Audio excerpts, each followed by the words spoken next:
As senator judges, it is your obligation na dapat present ka sa mga proceedings. Hindi naman sakop ng trabaho ng Office of the Ombudsman na magpa-disqualify sa 2028.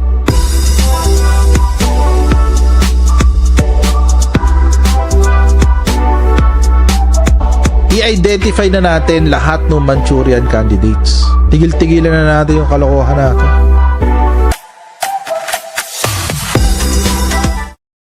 Okay, mga kababayan, welcome back dito po sa Coach Jarrett Live YouTube channel at maraming pong salamat sa inyong patuloy na pagsuporta.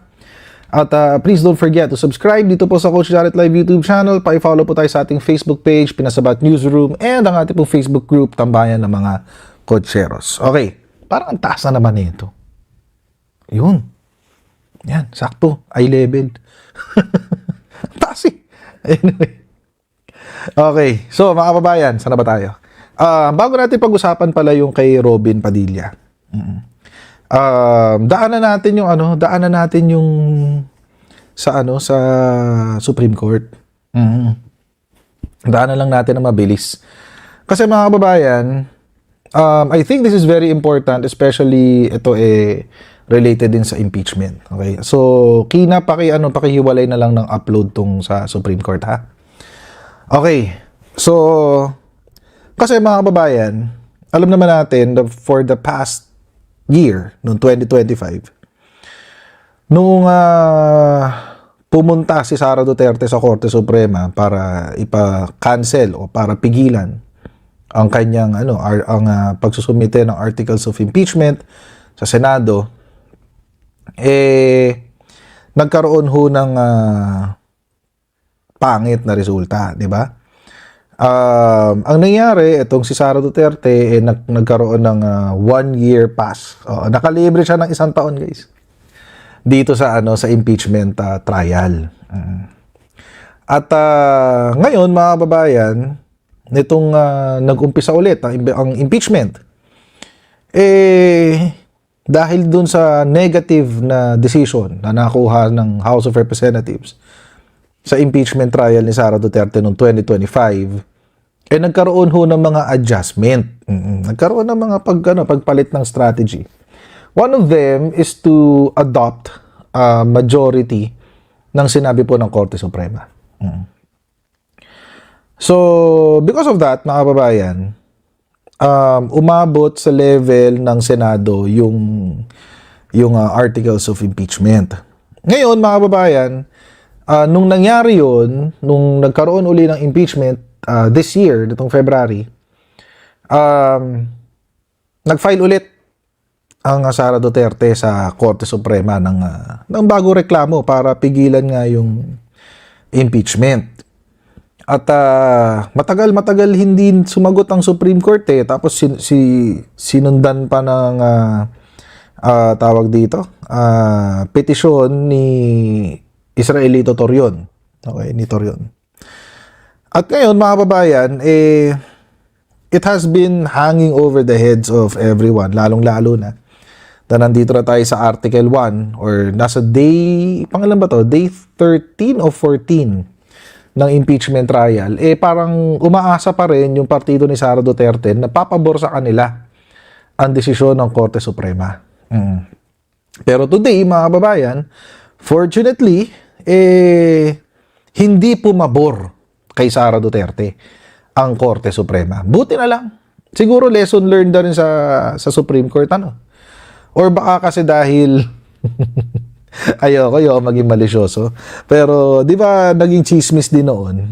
Chismis lang naman, with all due respect sa Supreme Court, naging chismis talaga nung panahon nung nakaraang taon na nagkabayaran, 'di ba? May chismis na 3 bilyon ang binudget para i-dismiss ang kaso ni Sara Duterte.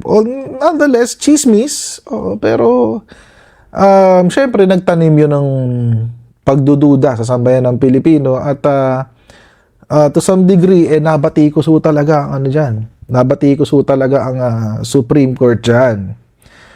Kaya mga kababayan, this time mukhang hindi pumabor kay Sara Duterte ang desisyon. At puntahan natin yung desisyon. para maintindihan natin ano ba nangyari dito. Okay, so ayan po yung decision mga babayan. Kinuha ko na lang sa Facebook para Tagalog.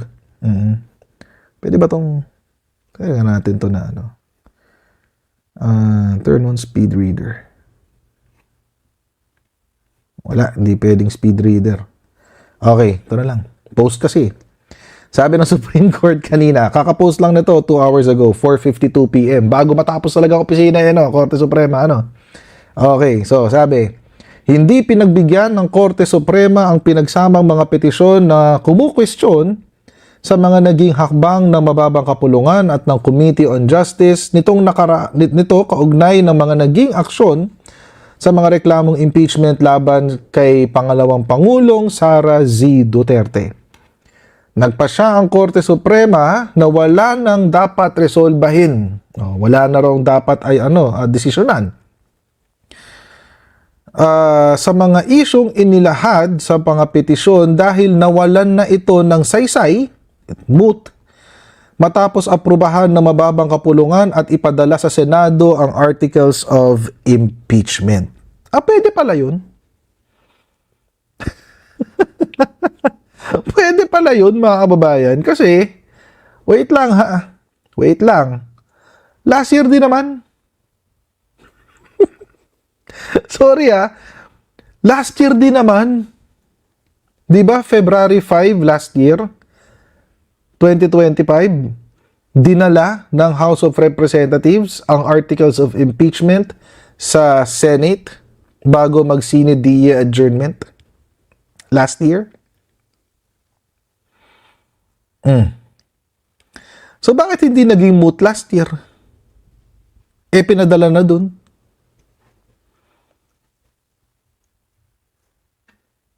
Di ba? Nag-convene na nga rin ng impeachment court nun Hindi ho ba? Nag-convene na rin ng impeachment court nun Last year. Bakit ko ho binabanggit? Alam ko naman tapos na. Di ba? Alam ko naman tapos na, nangyari na. Pero bakit ko binabanggit pa rin? Kasi mga kababayan, parang nakita nyo yung diskarte last year. Mas lalo ngayon tuloy nakakaduda kung bakit nagkaroon ng ganong decision ang Supreme Court last year.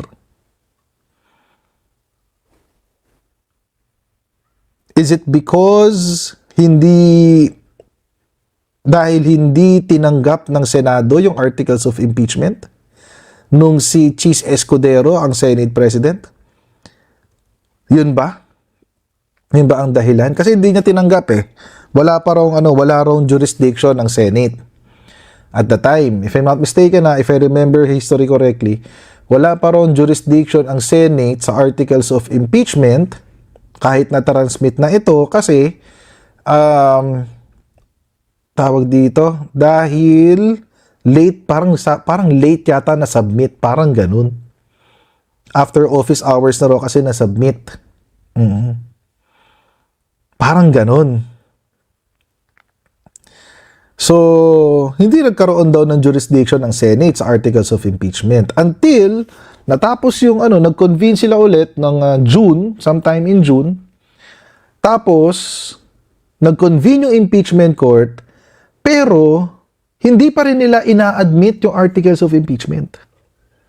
Hindi pa rin nila tinatanggap. Nandun lang, nasa Senate lang. Diba? Tapos, dinelay ng napakatagal na panahon hanggang July 25, that fateful day. Kung saan na sinabi ng Supreme Court na hindi, dismiss natin tong kaso. Hindi, kakatigan natin si Sara Duterte dito. Ipapanalo natin si Sara Duterte. Di ba? Pwede naman palang ganun Pwede naman pala. No, kasi nung nag-file si Sara Duterte ng kanyang kaso nakasumite na sa Senado yung papeles ng Articles of Impeachment.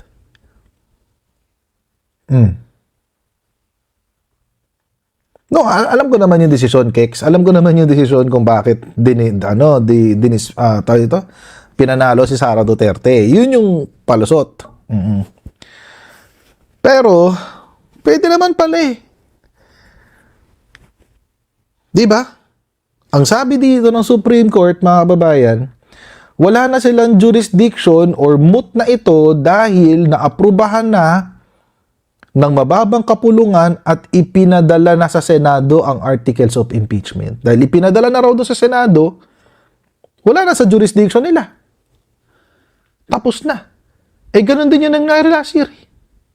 Hindi ko sinasabi na na bawiin ng Supreme Court yung desisyon. Hindi yun ang sinasabi ko. Ang sinasabi ko lang, mga kababayan, kung pwede naman pala yun last year, ba't hindi ginawa last year?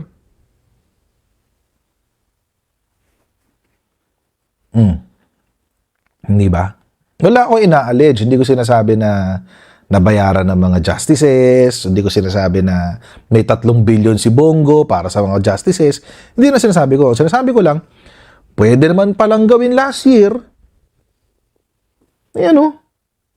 Kasi nasa jurisdiction na ng Senado yung articles of impeachment. Pwede naman pala gawin last year. Ba't hindi ginawa last year? Yan lang naman. Diba? Pero sige, butahin pa natin itong desisyon. Sa resolusyong ito, hindi pinagbigyan ng Korte Suprema magkahiwalay na petisyong inihain ni Attorney Israelito Torion at ng iba pa. Gayon din ang petisyon ni Pangalawang Pangulo Sara Duterte, iginiit ng mga nagpetisyon na lumampas sa kapangyarihang itinakda ng konstitusyon or merong grave abuse of discretion. Ang House Committee on Justice nang mangalap ito ng ebidensya at mag-atas ng testigo na humarap sa paunang pagtalakay ng mga reklamong impeachment. Ito yung sinasabi nila mini trial. Ito yung pinaglaban nila sa Pinaglaban nila sa Supreme Court at sinabi nila na mini trial daw. Mini trial. Tapos, kinwestiyon din nila ang naging pasya ng komite na sapat sa anyo, form, nilalaman, substance, ang mga batayan, grounds ng mga reklamong impeachment. Okay? Ito ipinaliwanag ng Korte Suprema na sa sandaling maipadala ng mababang kapulungan sa Senado ang articles of impeachment, nagtatapos na ang papel nito sa proseso ng impeachment at formal nang nagsisimula ang kasong impeachment. Dahil dito, naisakatuparan na ang mga hakbang na nais pigilan ng nagpetisyon. Ay! Ganon? Nangyari to last year eh. Di ba? Inaprubahan yung impeachment complaint. Isinumite. Pinastrak fast track. Diretso sa Senado. Nasa poder ng Senado. Di dapat pala nung nasa Senado to noong 2025, tapos na yung role ng Supreme Court. Dapat pala hindi sila nagdesisyon doon sa unang impeachment complaint.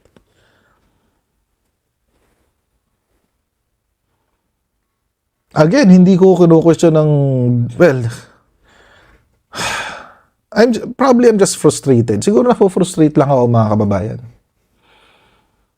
This could have been done last year. Dapat tapos na ito noong 1 taon. Kaso nga lang, dahil ganito.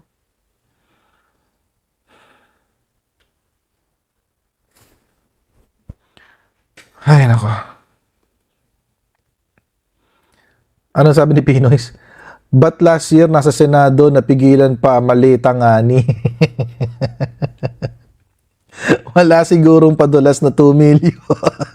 Grabe kayo. Oo. Grabe naman.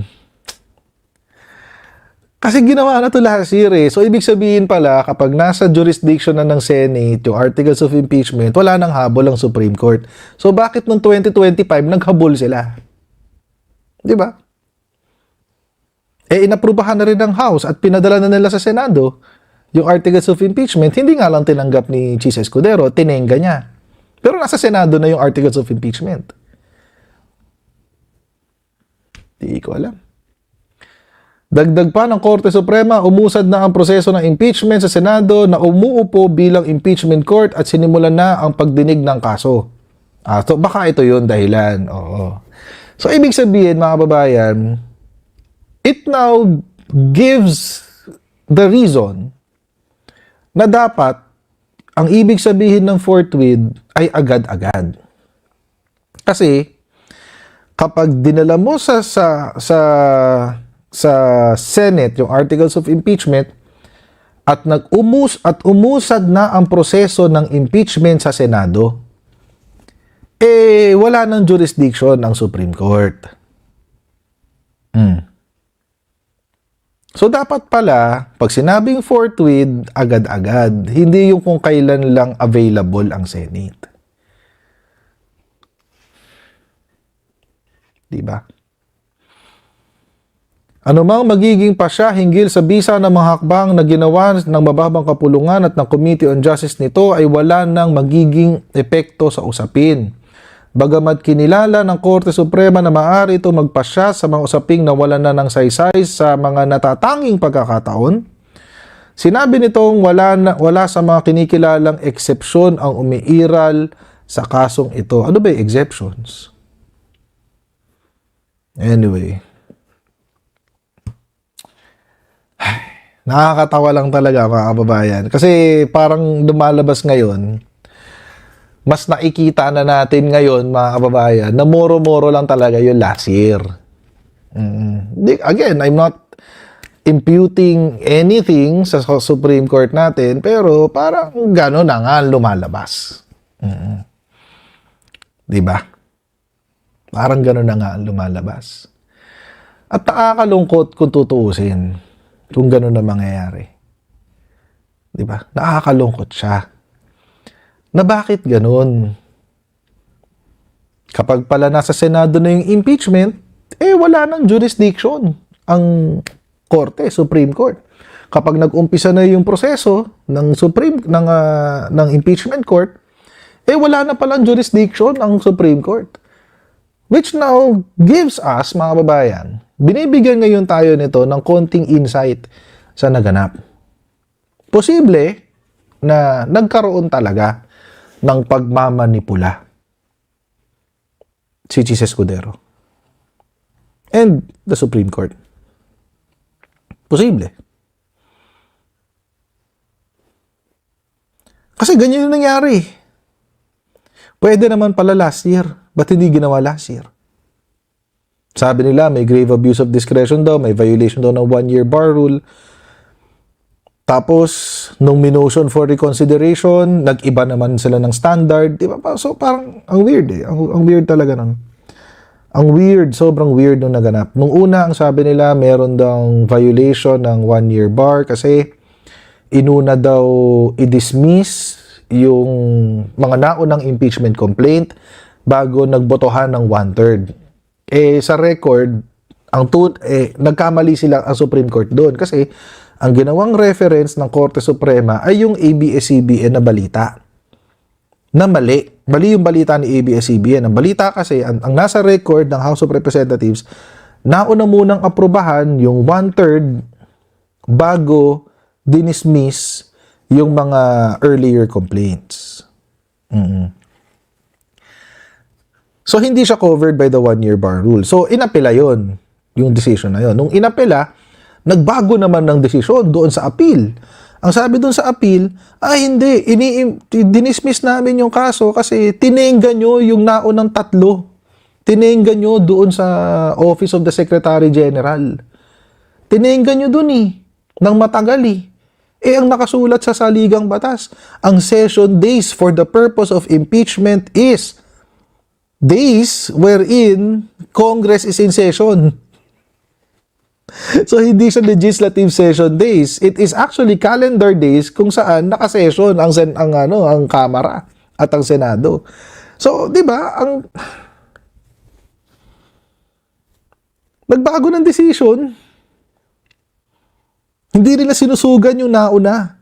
Binago nila uli yung decision nila para doon sa motion for reconsideration. Ang weird. Usually, pag ganyan, i-explain na lang ng Supreme Court kung bakit naging ganon yung desisyon nila nung una. Hindi mo babaguhin yung nauna mong desisyon. Nakakalungkot kasi may ganito tayong anggulo sa ating justice system. Which goes to show, mga kababayan, hindi pwede talagang litisin si Rodrigo Duterte sa Pilipinas. Because, di ba? Ganyan Nakakalungkot. But, it already happened. Baka lumabas sa bar exams yan, ang hirap mag-answer, sabi ni Kex. O nga naman, anong gagawin mong reference? Yung motion for reconsideration o yung initial decision, di ba? Anong gagawin mo doon? Ay, nako. Anyway, so, at least, well, looking back, sabi nga nila, hindsight is 2020. At least ngayon, natuloy na yung impeachment, na ilalabas na yung mga baho ni Sara Duterte, at hindi lang siya, pati baho ng mga sumusuporta sa kanya. Kaya, I guess it's a blessing in disguise, pero ang pangit pa rin, di ba? Ang pangit pa rin. Sana na lang, siguro na lang, sana hindi maulit. Sana hindi maulit. Anyway, ngayon, si Rodante Marcoleta may petition sa Supreme Court. We don't know how that will work or how that will turn out, diba? So, anyway, abangan ang mga susunod na kabanata. Speaking of mga baho, yung mga baho ng mga supporter ni Sara Duterte.